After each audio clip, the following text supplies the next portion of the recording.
मुख्यमंत्री पदाशिवाय श्वास घेऊ शकत नाही. थोडं काही मनाविरुद्ध घडलं की काढलं हेलिकॉप्टर, गेले दरे गावाला. थोडं काही मनाविरुद्ध घडलं की गेले दिल्लीला. सत्तेचा माज झाल्यासारखंच वर्तन, याचा संपूर्ण फायदा भाजपानं व्यवस्थित रणनीती आखत करून घेतला. ममता बॅनर्जींसारखं, एकनाथ शिंदेचं आणि तृणमूल काँग्रेस सारख्या शिवसेनेचं होईल की काय. एक त्यांचं कौतुक करावं अशी बाब कोणती येते, ज्याचा मी सातत्यानं उल्लेख करतो की त्यांचं भविष्यविधी राजकारण. त्यांच्या एवढं पॉलिटिकल शॉपिंग कोणी करत नसेल. पोलीस अधीक्षकांनी त्यांचा फोन घेण्यापलीकडे काही केल्याचं दिसलं नाही. त्यांनी फोन ठेवला आणि त्यांना जसं आदेश होतं तसं केलं. शिंदेच्या 7 खासदारांसाठी सुद्धा धोका निर्माण होतो. राजकारणात कोणती घटना घडली तरी ती कधीच एका व्यक्तीपुरती मर्यादित नसते, कारण त्याचे परिणाम हे अनेक नेत्यांवर किंबहुना सगळ्याच पक्षांवर होत असतात.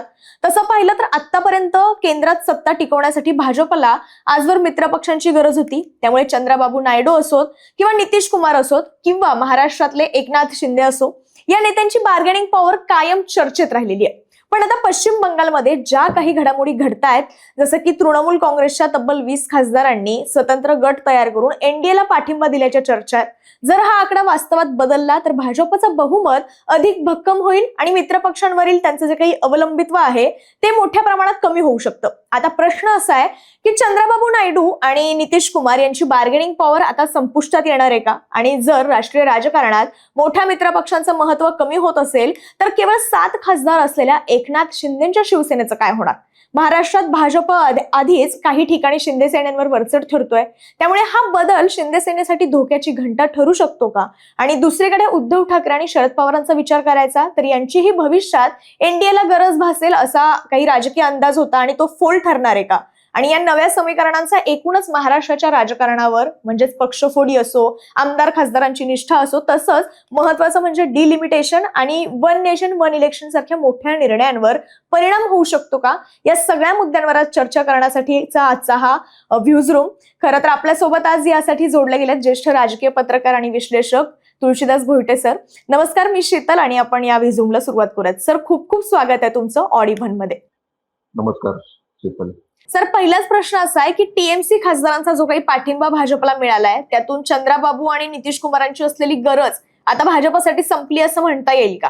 मला असं वाटतं तसं बोलणं खूप घाईचं ठरलं, कारण आता लक्षात घेतलं पाहिजे की 2014-2019 म्हणजे 272 आणि त्यानंतर 303 अशा चांगल्या आकड्यानंतर 2024ला 240 वर अल्पमतात भाजपा आहे. या परिस्थितीत अगदी टीएमसीचे 20, शेवटी कसं आहे की 10व्या परिशिष्टानुसार संविधानाच्या स्वतंत्र अस्तित्व ठेवता येत नाही, तसं तर त्यांना विलिनीकरण करावं लागेल. ते भारतीय जनता पार्टीत झालं. जे दिसतंय आता तर 240 अधिक 20 260, तरी सुद्धा 12 खासदार कमी पडतात. त्यामुळे आत्ताच आपण असं बोलणं आणि केवळ 272 अशा काठावरचं बहुमत घेऊन देश चालवणं हे सोपं नसतं. त्या परिस्थितीत सुद्धा त्यांना सुरक्षित ठेवण्यासाठी 300चा वरचा आकडा जो आता एनडीएच्या माध्यमातून त्यांच्याकडे आहे, तो जोपर्यंत स्वबळावर, आणि आता जे नवं त्यांनी ऑपरेशन सुरू केलंय, जे टीएमसीच्या माध्यमातून जे आपल्याला दिसलं तसं आणखी काही बाबतीत झालं आणि पुन्हा आपल्याकडे संजय शिरसाट तसंच इतर काही नेते, आणि त्यातही मी संजय शिरसाटांपेक्षा अब्दुल सत्तारांची आठवण करून देईल की अब्दुल सत्तारांनी तृणमूल काँग्रेसचं नाव घेत सांगितलं होतं की तिकडे जसं तृणमूलचं झालं तसं इकडे ममता बॅनर्जींसारखं, एकनाथ शिंदेचं आणि तृणमूल काँग्रेस सारख्या शिवसेनेचं होईल की काय, हे त्यांनी सांगणं, यात खूप मोठा धोका त्यांनी दाखवून दिला होता. भविष्यात 100% 272 आपल्याच असाव्यात, यासाठी तसे काही प्रयत्न भारतीय जनता पार्टीकडून झाले तर आश्चर्य वाटायला नको. सर, या सगळ्या जर घडामोडी पाहिल्या तर बंगाल जिंकणं असो किंवा टीएमसी फोडणं असो आणि एनडीए मजबूत करणं असो, हे सगळं कुठेतरी इंटरलिंकच होतं का? आणि आधीच या सगळ्याची सुरुवात झाली होती असंही म्हणावं लागेल का सध्याच्या या सगळ्या घडामोडी पाहता आपल्याला?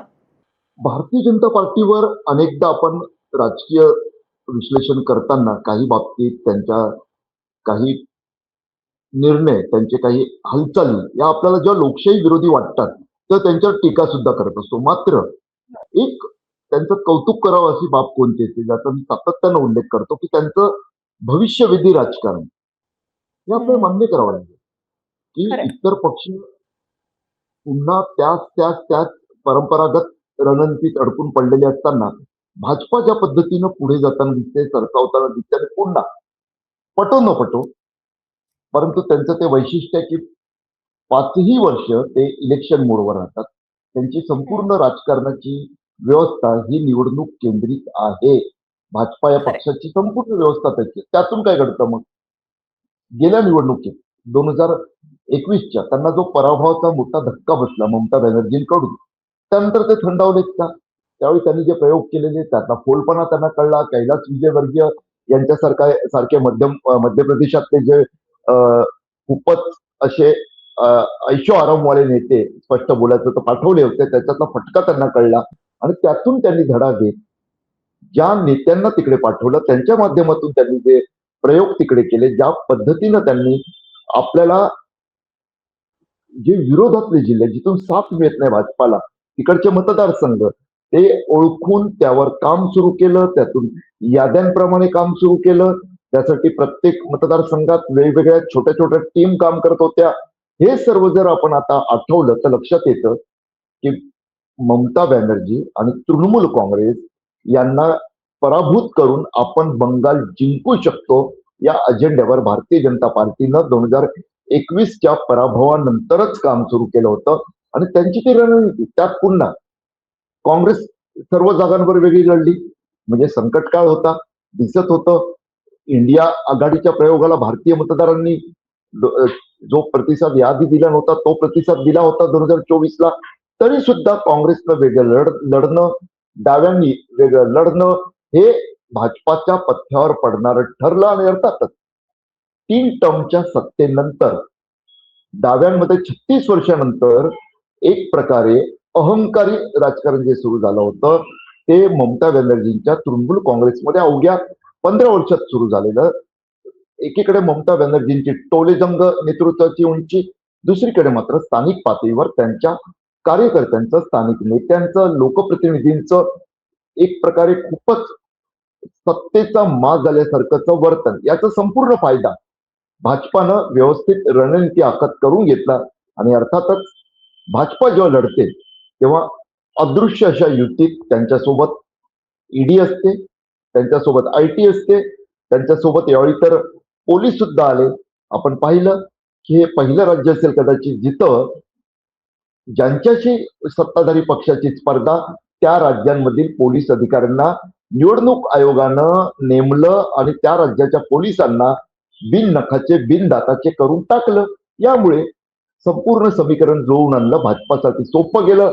भाजपा बंगालात सत्तेवर आली आणि केवळ सत्तेवर नाही आली तर तिकडे जे चित्र उभं केलं गेलं त्यातून चांगल्या जागा मिळवून सुद्धा म्हणजे विरोधात आपल्या महाराष्ट्रातल्या विरोधकांकडे असलेल्या किरकोळ जागांच्या तुलनेत ममता बॅनर्जींना बऱ्यापैकी जागा मिळून सुद्धा विरोधात असतानाही त्यांच्या पक्षाची जी धुळदाण सुरू झालेली आहे, आमदार काय फुटतात आहे, खासदार काय फुटतात आहे, त्यातून भाजपाला जे हवं आहे त्याच पद्धतीचं राजकारण होताना दिसत आहे. हे तुमचं म्हणणं मी सहमत आहे तुमच्या म्हणण्याशी.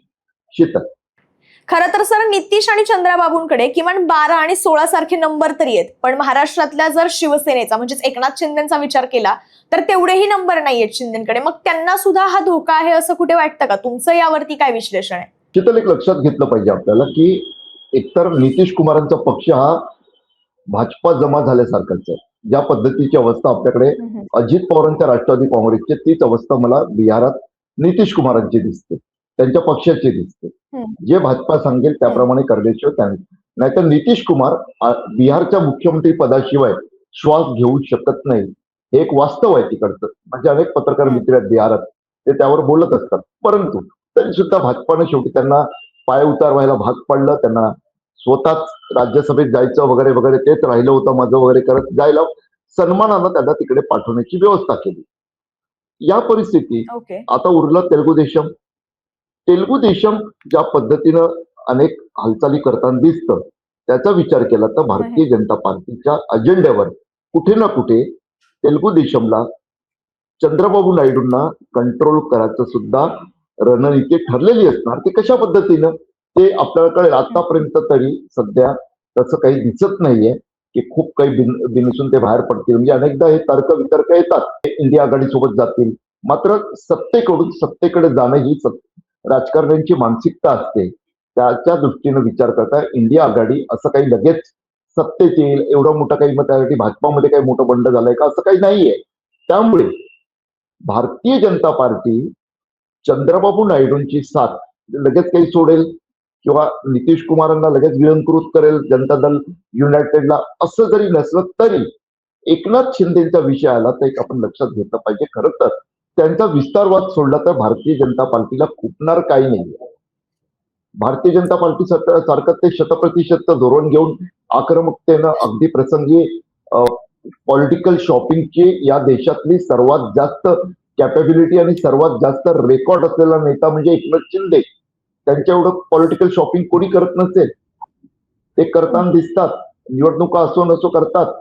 परंतु भारतीय जनता पार्टी स्वतःची गरज लक्षात ठेवून जेव्हा राजकीय हालचाली करते तेव्हा मात्र त्या माणसाची काय सवय आहे, त्या माणसाचं काय सहकार्य आहे, यापेक्षा भारतीय जनता पार्टीच्या काय सोयीचा आहे तो मुद्दा महत्वाचा ठरतो. आणि तिथं मग शिंदेच्या 7 खासदारांसाठी सुद्धा धोका निर्माण होतो.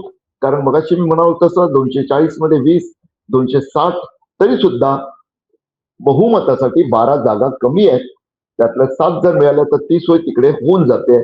नंतर पुढच्या 5 किंवा आणखी काही जागांची व्यवस्था करण्याचं नियोजन भाजपाकडे तयार झालेलंच असेल. सर, महाराष्ट्रातलं जर राजकारण पाहिलं तर मुळात महाराष्ट्रात शिंदेच्या शिवसेनेला अल्टरनेट प्रादेशिक पर्याय म्हणून भाजपने राष्ट्रवादीला तर सोबत घेतलंच होतं, पण आकड्यासाठी तिथे सुद्धा ते शिंदेवर अवलंबून नव्हते. आता तर राष्ट्रीय राजकारणातही ती गरज नाहीये, अशी कमी झाली असं वाटतंय. त्यामुळे शिंदेसाठी सुद्धा ही रिंगिंग बेल किंवा वॉर्निंग आहे असं म्हणता येईल का आपल्याला? थोडं काही मनाविरुद्ध घडलं की काढलं हेलिकॉप्टर गेले दरे गावाला. थोडं काही मनाविरुद्ध घडलं की गेले दिल्लीला आणि पदरात पाडून आले जे पाहिजे तसं. जसं देवेंद्र फडणवीसांची काडी मात्र इच्छा नसताना त्यांना नगरविकास खातं एकनाथ शिंदेना द्यावं लागलं, त्यामुळे शहा कारण होतं हे स्पष्ट आहे. आता मात्र यावेळी जर तुम्ही पाहिलं असेल तर विधान परिषदेच्या 17 पैकी 7 जागांसाठी अडून बसलेल्या शिंदेच्या शिवसेनेला शेवटी कमी जागांवर तडजोड करावी लागली. हे बदलत्या राष्ट्रीय राजकारणातील बदलत्या संख्या गणिताचे सुद्धा परिणाम असू शकतात. ठामपणे मी बोलत नाहीये, मात्र ते असले तर आश्चर्य वाटायला नको, तर ते घडताना दिसलं आपल्याला. त्याच पद्धतीनं जर आता की आम्हाला काही तुमची तेवढी गरज नाहीये या लाईनवर भारतीय जनता पार्टी शिंदेच्या शिवसेनेची पद्धतशीरपणे कोंडी करताना दिसली तर आश्चर्य वाटायला नको. तुम्ही म्हणता त्यात तथ्य आहे, कारण शेवटी 7चा आकडा आहे. गरज आहे भाजपाला, कारण मी मगाशी म्हणाल तसं 12 जागा अजून पूर्ण बहुमतासाठी 272च्या आकड्यासाठी कमी आहेत. त्यामुळे भाजपा त्यामागे लागलेली असणारच, त्यांच्या आकड्याची खेळ सुरू असणारच. परंतु ते लागलीच काहीतरी आता एकनाथ शिंदेना फेकून देतील वगैरे नाही. एवढं नक्की आहे की जसं आता विधान परिषदेच्या बाबतीत मी बोललो तसं इतर काही निर्णयांच्या बाबतीत आता होईल. शिंदेना आपण जरी लोकांच्या मनातील मुख्यमंत्री असं सातत्यानं वाटत असलं तरी लोकांच्याच इच्छेनुसार नंबर 1चं बळ मिळालेल्या भाजपाचे देवेंद्र फडणवीस हे नेते आहेत आणि तेच मुख्यमंत्री आहेत, हे सुद्धा शिंदेना मान्य करून चालावं लागेल. हे वास्तव. आपल्या महाराष्ट्रातल्या जिल्ह्यांच्या बाबतीत पाहिलं तर अनेक जिल्ह्यांमध्ये भाजप शिंदे सेनेवर हेवी झाली आहे. जसं की उदाहरण द्यायचं म्हटलं तर सातारा असेल किंवा छत्रपती संभाजीनगर असेल. हा दबाव पुढच्या काळात सुद्धा त्यांना कुठे कुठे सहन करावा लागेल शिंदे सेनेला, की सगळीकडेच महाराष्ट्रभर हळूहळू हा दबाव वाढत जाईल भाजपचा शिंदे सेनेवर असलेला? भारतीय जनता पार्टी ही उघडपणे 100% मिशन सांगणारी पार्टी. आजपर्यंतचा आपला अनुभव, त्यासाठी ते फार काही विधी संकेत पाळतात असं नाही. एकीकडे party with difference but when it comes to politics we are not different. हेच भाजपचं आपल्याला आतापर्यंतचं धोरण दिसलं. उलट ते डिफरंट असतील तर कोणत्याही मर्यादा न पाळता आपलं राजकारण साधून घेण्यात ते डिफरंट आहेत. त्या बाबतीत ते ऍक्ट डिफरंटली करतात. हे आपल्याला सातारा जिल्हा परिषदेच्या अध्यक्षपदाच्या निवडणुकीच्या वेळी दिसलं. शिंदे तळमळीने सांगत होते, शिंदे कळकळीने सांगत होते, शिंदे विधान परिषदेत ऑन द रेकॉर्ड सांगताना आपल्याला दिसले की ते स्वतः फोनवर होते, ते पोलीस अधीक्षकांना सातारच्या तुषार जोशींना सांगत होते की हो आमचे नगरसेवक आहेत, ते आमचे समर्थक आहे, आमच्याकडे जिल्हा परिषद अध्यक्ष पदासाठी राष्ट्रवादी काँग्रेस अजित पवार आणि शिवसेना एकनाथ शिंदे यांच्यासाठी पुरेसं संख्याबळ आहे आमचं. परंतु पोलीस अधीक्षकांनी त्यांचा फोन घेण्यापलीकडे काही केल्याचं दिसलं नाही. त्यांनी फोन ठेवला आणि त्यांना जसं आदेश होतं तसं केलं आणि तिथं भारतीय जनता पार्टीचा अध्यक्षपदी उमेदवार निवडून आला आणि तो पुन्हा शिंदेच्या जखमेवर मीठ चोळण्यासाठी शिंदेच्या शिवसेनेचे आमदार असणाऱ्या महेश शिंदे यांच्या पत्नीला त्यांनी तिकडे बसवलं.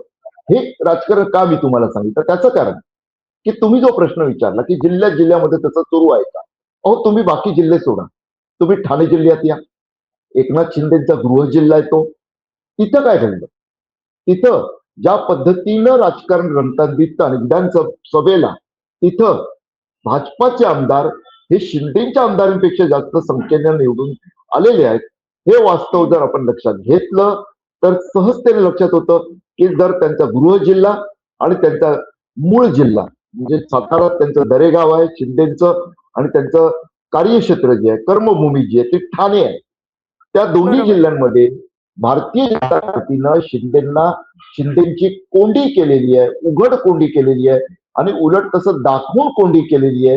हे जर आपण लक्षात घेतलं तर यातून इतर महाराष्ट्राविषयीचं चित्र तुमच्या डोळ्यासमोर तुमच्या डोक्यात स्पष्ट होऊ शकेल. सर, महत्वाचा प्रश्न विचारायचा आहे ते म्हणजे शरद पवार आणि उद्धव ठाकरे यांचीही बार्गेनिंग पॉवर संपली असं म्हणावं लागेल का? कारण एनडीए तर स्थिर झाल्याचं सध्या तरी दिसतंय आणि या सगळ्यामुळे पवार आणि ठाकरेंची भविष्यात जी एनडीएला गरज लागू शकेल असा अंदाज होता तो फोल ठरलाय का आणि त्यांचं राजकीय अस्तित्व कुठे अधिक अंधारात जाऊ शकेल का? तुम्हाला याबद्दल काय वाटतंय?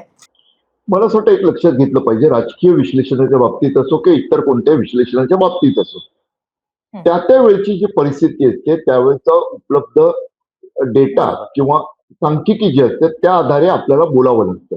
त्यावेळेच्या परिस्थितीत आपण स्वप्नात तरी विचार करू शकलो असतो का की तृणमूल काँग्रेसचा पराभव होणं हे अशक्य नाही. राजकारणात जीत हार होत असते, मात्र पराभवानंतर तृणमूल काँग्रेसचे तुकडे होतील अशा पद्धतीने एवढ्या मोठ्या संख्याबळासह हे आपल्याला कोणाला कल्पनाही करता येण्याच्या पलीकडचं ते घडलंय. त्यामुळे आता राजकीय विश्लेषण करताना आपल्याला ते लक्षात ठेवूनच करावं लागणार. एक मुद्दा मात्र त्यातला असा आहे की शरद पवार त्यांची राष्ट्रवादी काँग्रेस, उद्धव ठाकरे त्यांची शिवसेना यांचं महत्व संपलं का? मला नाही वाटत तसं. त्याचं कारण मी मगाशी बोललो तसं आहे की भाजपाला 272 स्वतःच्या पक्षाच्या आणि मग उरलेल्या जागा सुद्धा एनडीएतील घटक पक्षांच्या असं जुळवून त्यांना आपली ताकद दाखवत आपली शक्ती दाखवत आपलं राजकारण पुढे रेटायचंय. त्यांच्यासाठी या परिस्थितीमध्ये त्यांच्या पक्षाला फायद्याचं जे धोरण असेल जी समीकरण असतील तीच आवडणार आहेत. हे वास्तव आपल्याला नाकारून चालणार नाही. शीतल, या ज्या काही घडामोडी सुरू आहेत त्यावरून पवार आणि ठाकरेंचे खासदार नाराज होतील का? आणि तसं पाहिलं तर निवडणुकांना अजून अवकाश आहे, त्यामुळे टीएमसी सारखी एखादी मोठी फूट महाराष्ट्रात सुद्धा पुन्हा बघायला मिळू शकेल.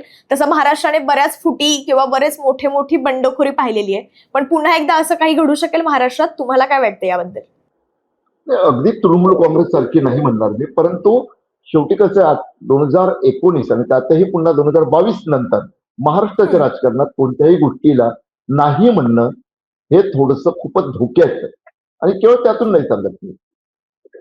असं झालेलं आहे आता की एकीकडे शिंदे आणि फडणवीसांमध्ये उघड वाद रंगताना दिसतोय, भडकताना दिसतोय, तर दुसरीकडे अशा वेळी मग कव्हर करण्यासाठी ठाकरेंना जर सोबत घेण्याचं ठरवण्यात आलं असेल तर स्वाभाविकच आहे त्याचा ठाकरेंच्या बाबतीत तो लाभ असू शकतो. मात्र आत्ताच्या परिस्थितीत तसं दिसत नाही. हे वास्तव सुद्धा आपण लक्षात घेतलं पाहिजे.